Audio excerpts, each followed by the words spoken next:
Students, how are you all?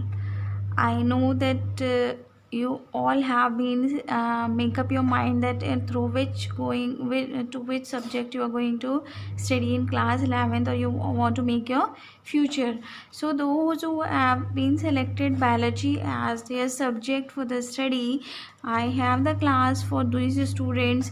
Please make pay attention. First of all, let me discuss the small about the syllabus. We have the units, means we have 5 units in your syllabus, and from these 5 units, the first unit that we are going to start today is a diversity in the living world. Okay, in your syllabus we have the units, mainly the two units are from the plant kingdom and two from the animal kingdom, and the one is from the cell, means the general study of the cell we have in the one unit. Okay, so the botanical portion is a very important portion for the exams purpose, because in from that portion the 17 or 18 questions are going to come from the plant kingdom only. So be attentive for this portion. So the firstly we'll start today is the unit first, that is diversity in the living world, and in this unit we are having the 4 chapters. Chapter first is the living world, chapter second biological classification, then plant kingdom, and then animal kingdom. From these, the first 3 chapters are very important. So the first chapter that we are starting today is the living world. So the living world chapter I am going to start. First, tell me what is the living organism. Living means the organism, the biological organism, in all are the living organisms. So the first we are studying here the biology means bio plus logos. It is made of the two words, bio plus logos. Bio means the living and logos means the study. So in this we are going to study about the biological organism, means the living organism or the living world.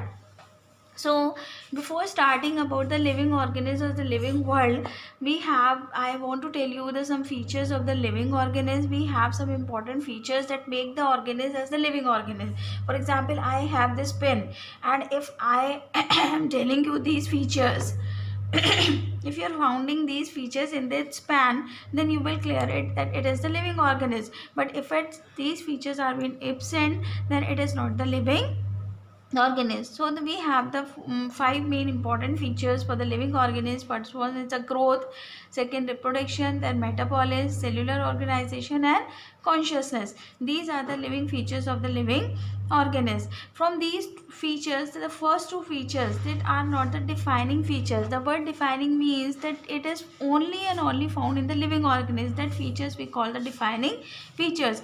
I will clear you in other points. The next one, the metabolism, cellular organization, and consciousness. These are not the defining features. Defining means these type of the features does not have any exceptions. If we are doing any feature and if we have any of the exception in the feature, then it means it is not the defining feature. But if any characteristic we are telling of the organism and we don't have any exception in that, then we call it the defining feature. Is it clear? So the first is our growth.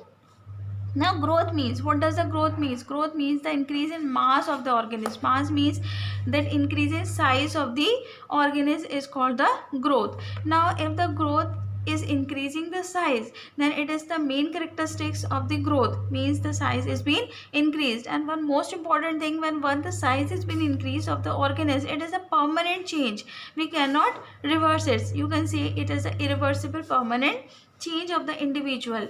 Now we have the two types of the growth. The first is the intrinsic growth and the second one is the extrinsic growth. Intrinsic growth means the growth that is showing the defining the feature of the living body cells. Clear? Means the growth which is found in the living body cells is called the intrinsic growth.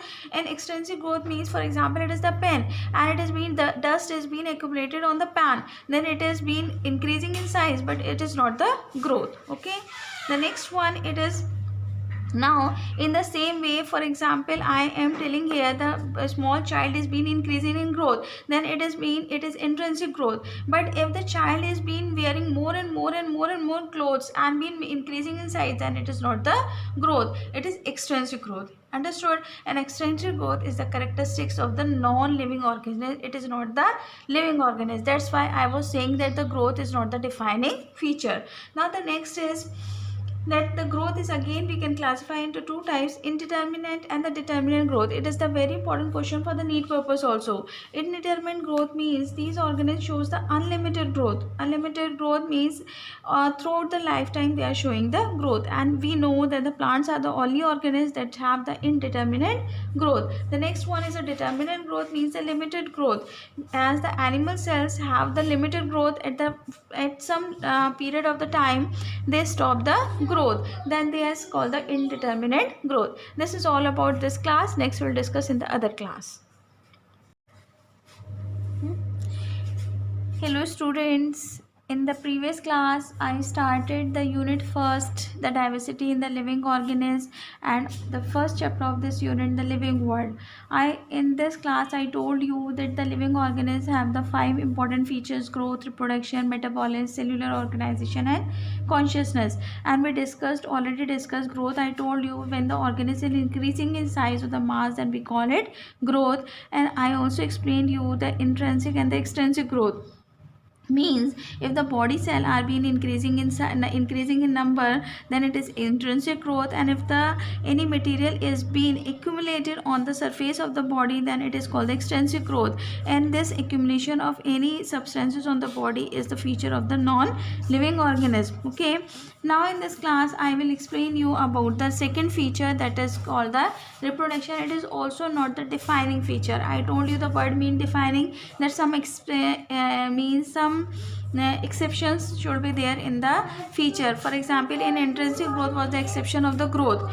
Due to this feature only, due to intrinsic feature, this is not the defining characteristics. Okay, now the reproduction, the next feature that I am going to start here is the reproduction. You know that reproduction means the producing the living organism of their own kind. You can say that making their progeny means making the organism of their own kind is called the reproduction.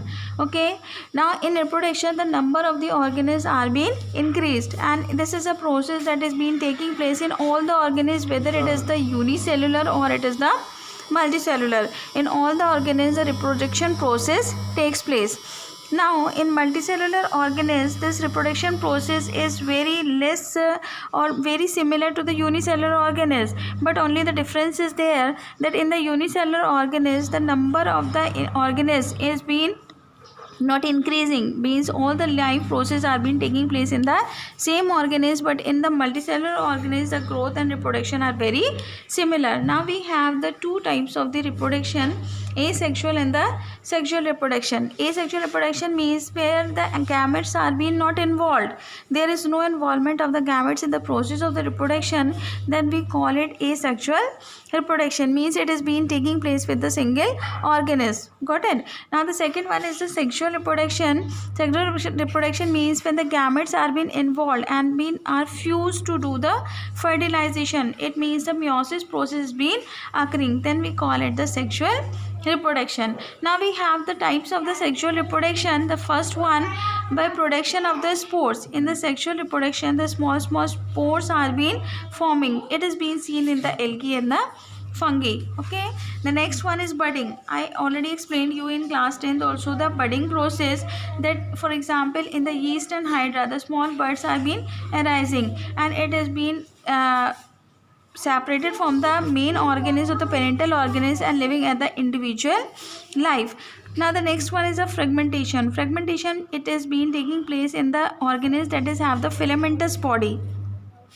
Okay, for example the Spirogyra. The last feature is called regeneration. Regeneration, it is a very important point of the asexual reproduction. Regeneration means making the, you all know regeneration means for making the part of the body from the detached part or the lost part. For example, we have the haircut, then it is a regeneration, but it is not the true regeneration. True regeneration means that if any organism is being formed from the lost part. For example, if our nails are being cut, then from our nails a new human being cannot be formed, so it is not true regeneration. But if we cut the hydra into 5, 6 or 8 parts, then each part will develop into the new organism, then we call it the true regeneration. Okay, now the reasons why the reproduction is not the defining feature, I told you there is the exception. For example, you know that in human beings they are the sterile human couple. Sterile human couple means they are not able to form their own child, then it means they are not the living organism. They are living organisms, not the non-living organisms, but they are not able to form the offsprings of their own kind. Understood? Reproduction, forming the organisms of their own kind. But the sterile human beings means the male and the female, those who are not capable to form their own child are the living organism. We cannot say the non-living organism, but they are not able to form their own child, so it is the exception. Now one more exception is there. For example, you might have seen the honeybee. In honeybee, the workers cannot reproduce their own child. This is all about this class. Next we'll discuss in another class. Hello students, we already started our chapter living world, and from the last 2 classes I was explaining you about the features of the living organism, and we already discussed the 2 features, growth and reproduction. I told you that growth and reproduction are not the defining features because these features having the exceptions. I think you might have been remember the exceptions also. Now we are starting today the features that are defining. Defining means there is no exceptions of these 3 features. So the first feature is the metabolism. Metabolism means the sum total of all the chemical reactions that are being occurring in the body is called metabolism. Clear?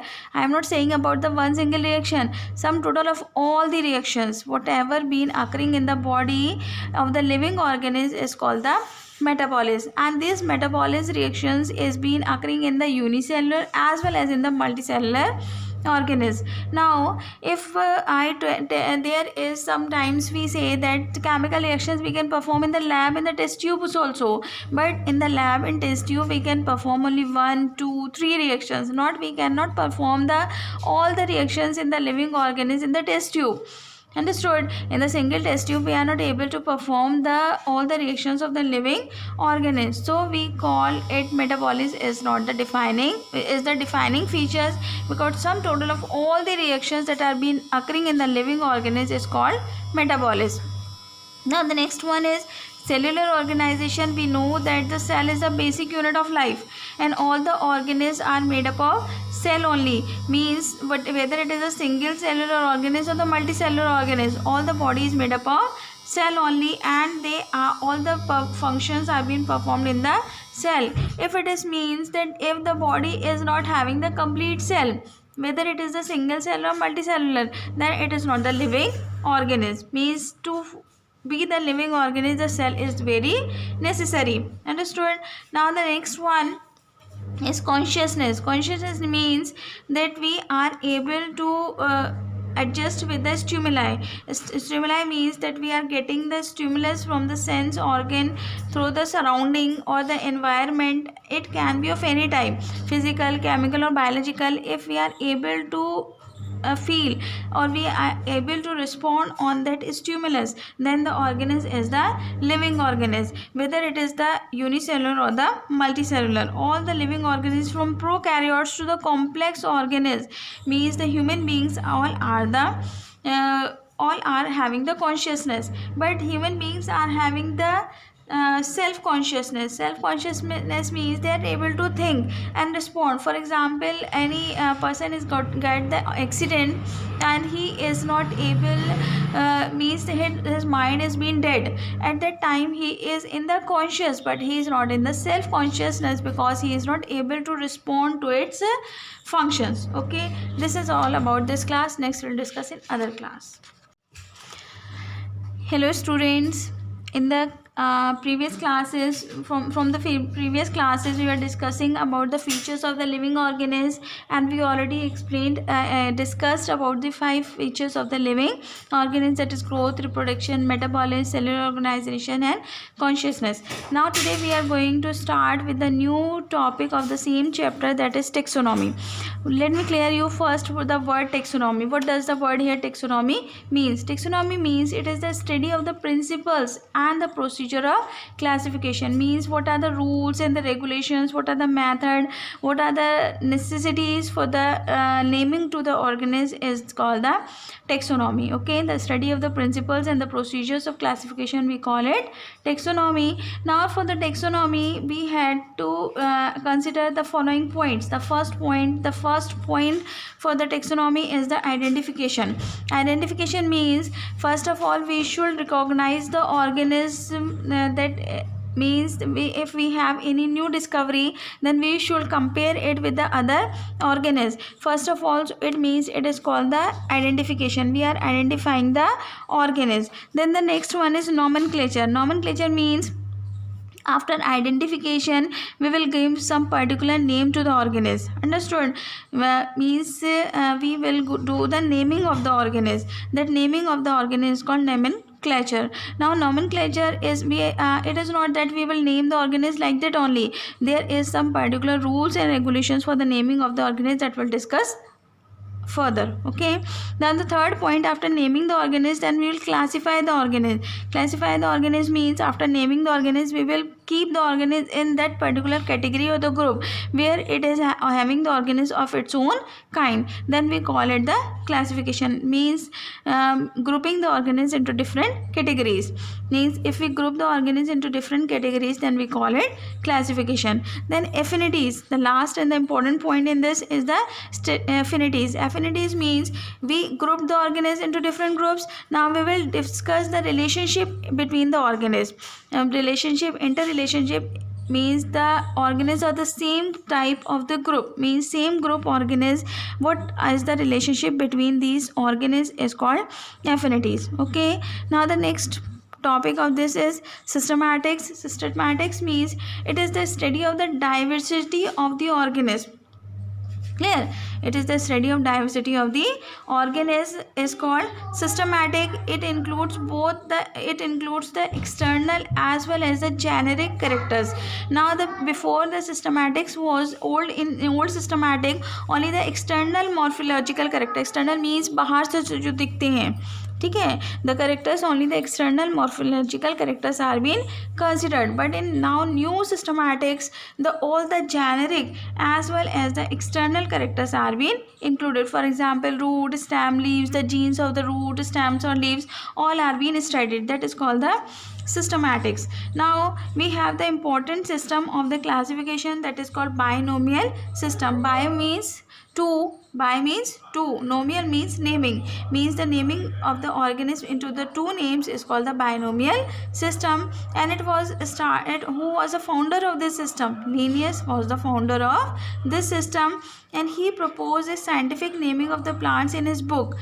In this book, that was Species Plantarum, it was being printed on the 1st May. Okay, means make it very clear, in that book he only classified about the plants, not the animals. Now the next scientific naming of the animals, after 2-3 months came the new book, that is called Systema Natura, and in that book he also given the naming of the animals. But before that the naming of the plants was only there. This is all about this class. Next we'll discuss in other class. Hello students, in the previous class we started the binomial system of the classification, and I told you that the best binomial system of the classification means the naming the organism with the two names.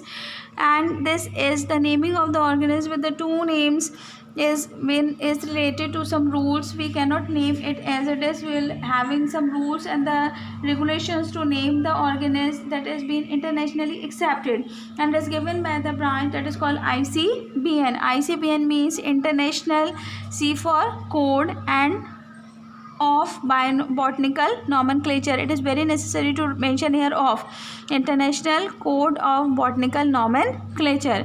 We have some rules related to ICBN. The first rule for the ICBN is that the organism is having the two names. Clear? Each and every organism should we have the two names. For example, here the name of the mango is being given. Name of the mango is Mangifera indica. Mangifera indica means the two names are given, and with these two names, the first name is the generic name and the second is the specific name. Got it? The first is the generic name and the second is the specific name, and both the names are being written in italics. Got it? Now the next rule is this: when we are writing the name, the first alphabet of the generic name should be capital and the species name should be small. One more thing, all the alphabets you can see here except the generic first alphabet is capital, rest all are the small one.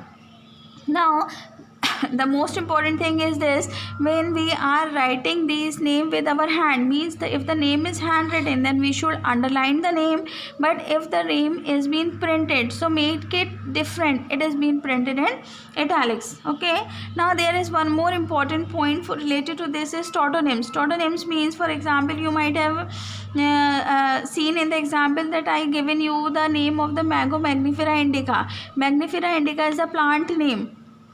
Mango plant name is the Mangifera indica, and in this the plants, the species and the genus, both names are the different one. But in some species of the animals, for example the cobra name is Naja Naja. Clear? Naja Naja means you can see here the species and the genus, both name are same. Got it? And this both names are same means this, it is called the new tautonyms. What do we call it? Tautonyms. But these tautonyms are only valid in the animals. This type of the example is not being seen in the plants. Is it clear? Now the next thing, sometimes the names of the author are being also mentioned with the name. For example, here we had written the name of the mango Mangifera indica, and here the Mangifera indica naming was given by the scientist Linnaeus. So we in the abbreviation, not the complete name we will write here, we will write in the abbreviations the name of the scientist. And you know that we should underline when we are writing with hand, but will not underline the scientist name. We will only underline the name of the organism or the name of the species. Okay, now there is sometimes the very large variations in the organism. For example, we have the cabbage variety, so many cabbage varieties we can see, and each and every variety is having the large variations. Cabbage, cauliflower, all these are having the large variations. So to verify it and to show the variations, we have the trinomial system of the classification. Trinomial system means the three names of the organisms are being given. So the same, first is the genus name, second is the specific name, but the third is the sub-specific name. Sub-specific name mean it is showing the variation in the characteristics of the organism. Understood? For example, here it is given the Brassica oleracea is the name of the cabbage. Now Brassica oleracea botrylus is the cauliflower, and Brassica oleracea capitata is the name of the cabbage. So there is the large variation, but species is the same. So it is given the three names, trinomial nomal system. Okay, this is all about this class.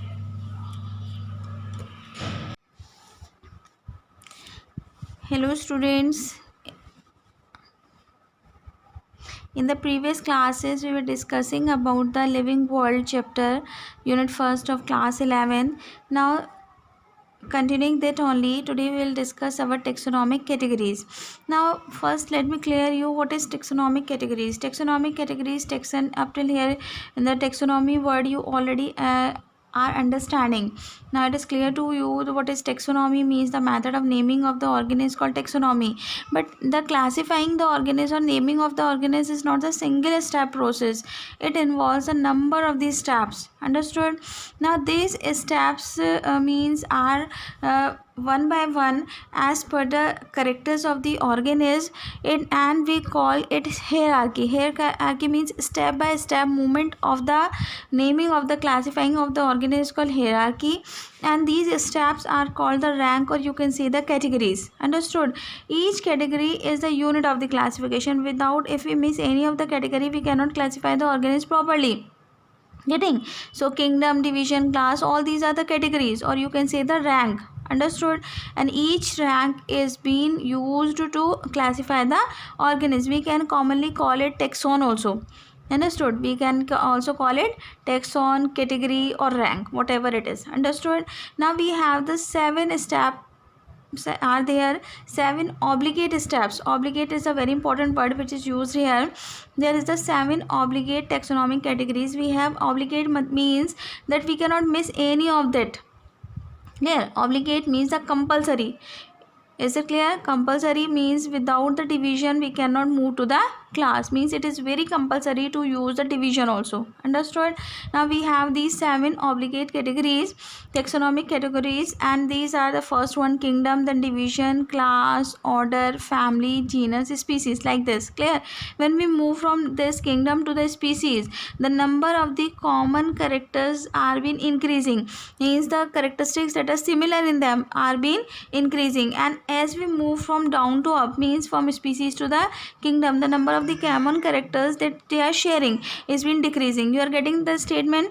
Means अगर हम species से kingdom तक जा रहे हैं तो जो common characters वो आपस में शेयर करते हैं, that use to decrease, but when we move from kingdom to species, the common character that they are sharing is been increasing. Understood? Now here we in the last we have the species. Species is the basic, or you can say the smallest unit of the classification. Got it? Means in the last we have the species, we can say it is the basic or the smallest unit of classification, and in the first we have the kingdom, so we can say it is the highest unit of the classification. Understood? Now when we are classifying the organism, in the last we use some suffix. It is the complete topic. You can cram it for this means in the last of the division we should use the word phyta, means thallophyta, bryophyta, like this the phyta word is being used. Understood? Now division is the word that we can also use in, if the animals are there we use the word phylum. Clear? But if the plants are there then we are using the word division. Okay, then here it is the phyta word is used in the last. If there is subdivision, not every time there is a division, if there is any subdivision then we use the word phytina. Okay, as in the same in the class, in last we have Opsida or Physi or Ae. In the last these 3 words can be. Order ends with Alice. ठीक है? The word order as whatever is the word, it is the ending word will be Alice. Understood? Suborder AC, family Acea, and subfamily Oidae. Means these are the words that we use in the last of the division, subdivision, class, order, family, and genus. Okay, now after this the important thing is this. After these are all the taxonomic categories. Now these are, there are some aids which helpful for the which are used for the discussion or learning of the organisms, that are called the taxonomic aids, means the procedure or the techniques that biologist has made so that the easy can make the easy learning of the organism is called the taxonomic aid. The first and the most importantly used taxonomic aid is the herbarium. Taxonomic aid is the herbarium. Herbarium, what is herbarium? Herbarium, you can say it is the collection of the specimens, clear, which we collect on the paper, we dry it, preserve it, and we paste it on the sheet, paper sheet, clear. And this paper sheet should be at least 11.5 to 16.5 inches. This is the size of the sheet. Understood? Now these sheets are being arranged by the accepted classification, means on this sheet there is one slip is there on the corner, and on that slip we are writing the name, date of collection, place from where it is being collected, all it is been mentioned on the sheet only. And on that sheet the name of the organism, English name, local name, botanical name, all the 3 types names are being mentioned so that everyone can easily understand it. Okay, now after this the next taxonomical aid is our botanical gardens. Botanical gardens means it is the place where the collection of the living plants is there. There is not herbarium, we are using the dried and the preserved one, but in botanical gardens the living plants are being collected, and they are collected at each and every plant. The scientific name and the family is also been mentioned. Whenever the student will reach there in the botanical garden, they will get all the information related to the plant. On the plant only it has been labeled there. Understood? The famous botanical gardens are, the most famous is the Kew, England. India also we have the number of the botanical gardens as Indian Botanical Gardens. It is in Hora, National Botanical Garden, Lucknow. All these are the famous botanical gardens. Now the next we have the museums. Museum is also the very important taxonomical aid, and it is generally in the schools and the colleges. Big schools and the colleges have the museums. In the museums we preserve the plants and the animals for the study purpose, means पढ़ने के लिए हम उनको plants और animals को preserve होते हैं. ठीक है.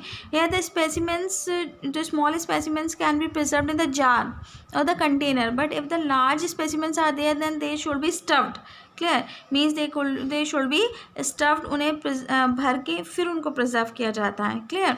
The specimens that are been preserved in the jar और the boxes are used in the preservative solutions. We are using the preservative solution so that they cannot damage. Got it?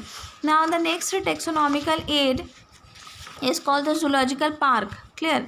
The next taxonomical aid is our zoological park. Zoological park is the place where we give the natural habitat to the animals and protect them in their natural habitat only. That are called the zoological park. Means they are under the human care, but they are given all the natural habitats. And if they are in the human care, it means the human can easily note down their habitat, behavior, everything we can study. Understood? The next we have the key. Key is the very important taxonomical aid. In this we used the similarities and the dissimilarities of the organism. Clear? If we have any the specimen, then we use the characters which are similar and which are not similar. Clear? We compare the organism with the contrasting character. Clear? Got it? Now the whatever the statement which we use to contrast the character, that is called the lid. ठीक है? जो statement हम contrast करने के लिए use करते हैं उसको हम lid बोलते हैं. ठीक है? We can also record them in the form of flora, manuals, monograph, catalogs. In all these forms it has been recorded. What is flora? Flora means the description of the plant.